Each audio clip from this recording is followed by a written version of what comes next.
Hello everyone and welcome to the King Sports Connections presentation of the Erin O'Neill Show with our special guest this week, Liz Paterra.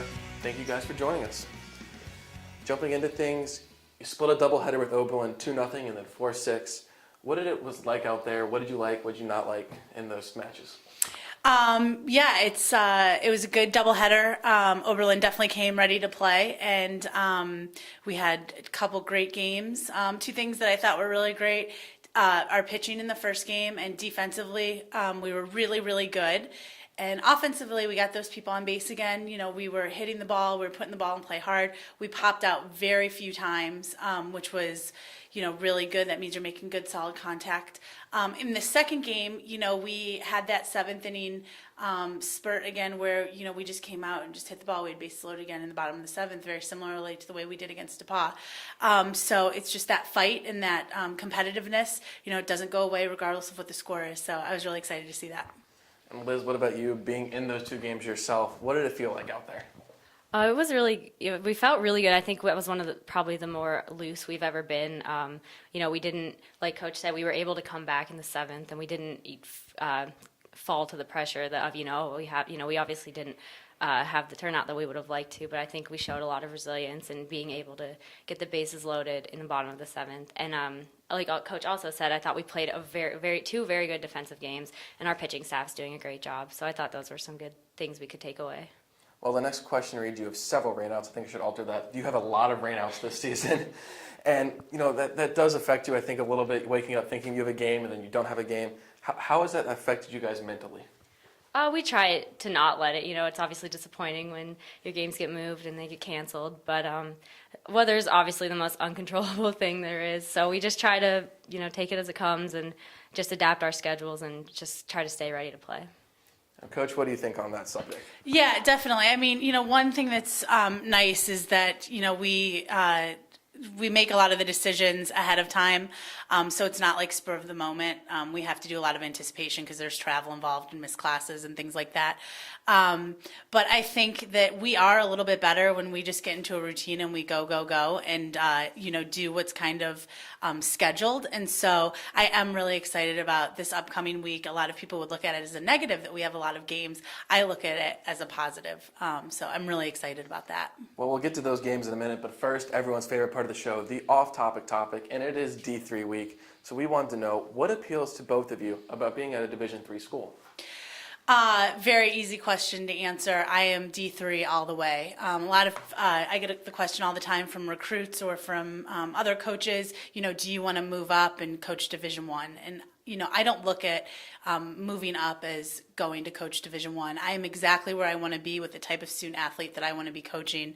The girls on the team are so amazing and well-rounded and smart and witty and able to do so many things. They're leaders on and off the field. They excel in all different areas of the classroom. Some of them are musically talented. Some of them do theater, art. I mean, they are just so well-rounded, and at a place like Kenyon, they have the opportunity to do all of those things and also be really successful on the softball field. Just because we have, D3 athletes, it doesn't mean that they're any less talented, any less competitive, and have any less desire to win. They just want to do a lot of other things while getting that athletic experience at the same time. For me, the great thing about D3 was it allowed a combination of both a high academic standard and a high level of athletic play, and especially Kenyon. That was really, it's a great place, especially for me. The first time I came on this campus, I met Coach, I met the team, and I saw how Kenyon truly values academics. And so for me, I knew this was where I wanted to be, just able to combine two of the things that I really value and love to do. Well, Coach, you mentioned you got a lot of games coming up. In under a week, you have 5 doubleheaders. That makes it 10 games in under a week. Wittenberg, Otterbein, Ohio Wesleyan, Hiram, and Denison. Is that all of them? I think, yeah. Mm-hmm. How do you guys prepare for that? Well, we don't wear any red this week. You named a lot of red teams in there. Not that we do very often anyway. But, like I sort of alluded to earlier, we go on a spring break trip at the beginning of the year. We play 16 games in 8 days, 4 doubleheaders in a row with 1 day off, and then 4 more before we come back to Ohio.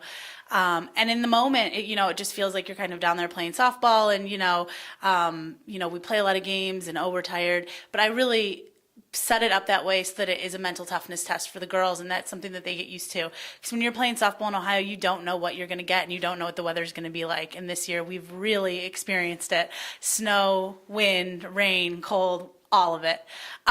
So I think we're really, really ready going into this weekend. The girls haven't missed a single day of classes yet, which is awesome. And so I think they've had time to prepare. They've had a couple days off to really get ahead with their work. I think it's even better that we're traveling. We'll get on the bus, get energized, get ready to go, and just get into a flow and, play a lot of games. And hopefully next week when we're talking on Monday, have a lot of wins to talk about. Oh, that Central Ohio weather. And now, Liz, what about you? What are you doing specifically to prepare for this very grinding stretch here? Well, we know this is a really important time in our conference schedule, and while we do realize we need to play with a little bit of a sense of urgency, we're not pushing the panic button yet. We're not at that point. We know that we're a very talented team, and that we're going to be able to do some great things, I think, in this coming week. So we're just trying to stay positive, stay loose, like I said earlier, and just go into these games, like Coach said, with that Florida-like mentality where just go, go, go. I think that works the best for us. Well, you've been anchoring the middle of the infield this season and last season at second base, and obviously you got to have a mental approach to that. How do you think about when you're going out there? What do you think mentally going into a game? I honestly try not to think. I think thinking can go against you sometimes, but I just really try to trust in the practice and the reps we've taken, and just keep a clear head. Try not to think too much. Well, and last season there were a lot of different faces playing shortstop, and that chemistry between second and short is very important. And this season it's stabilized a little bit more. What is that chemistry like? It's great. Everyone is so talented on our team that it really was never too much of an issue. But it is nice to know both of our ranges, or who can who's going to cover what. So we do have a really good chemistry this year. But I think in the past it's been very similar. And then, you're a junior on a very young team and one who's gotten a lot of playing time. So over that time, what have you learned and kind of come into a leadership role with this young team? I've really learned that the girls do the best following someone who's positive. So I always just try to stay positive, try to be, a support. We're a support net for everyone. So that's, I would say, the biggest thing I've taken away from these past couple years is, if as a leader, your role is just to really be there for your teammates and show them what they should be doing and help them, and be a shoulder if they need anything. Really, you're just a support network. Well, for all the fans, you heard that long list of games coming up. So go onto the Kenyon Athletics website, athletics.kenyon.edu, to check out that schedule, and you got plenty of opportunities to come out and support the ladies. And also, it is D3 week, and our wonderful sports information department is going to be putting out a video on why it is so awesome to be going to a D3 school. So please come check that out, or click the box you see floating here. Coach O'Neill, Liz, thank you for joining us. I'm Matthew Ruskin, and for the King Sports Connection, this has been the Erin O'Neill Show. Thank you all for joining us.